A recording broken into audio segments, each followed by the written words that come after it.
Friends, ഇന്നത്തെ breakfast ആണ് കേട്ടോ. അപ്പോഴേ ചപ്പാത്തിയാണ്. ചപ്പാത്തി, എഗ്ഗ്, ഉരുളക്കിഴങ്ങ് മസാല. ഞാൻ ആദ്യം എഗ്ഗ്, ഉരുളക്കിഴങ്ങ്, പിന്നെ കട്ടൻ ചായ കഴിച്ചു നോക്കട്ടെ.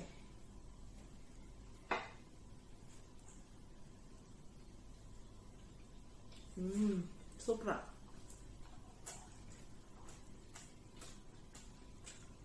നല്ല അടിപൊളി ഉരുളക്കിഴങ്ങ് മസാലയാണ്. ചപ്പാത്തിക്കും പൂരിക്കൊക്കെ സൂപ്പറാണ്.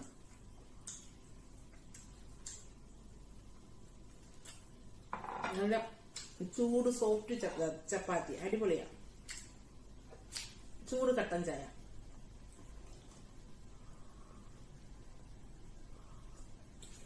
ആഹാ, പൊളിച്ച്. അപ്പം അടുത്ത വീഡിയോ കാണാൻ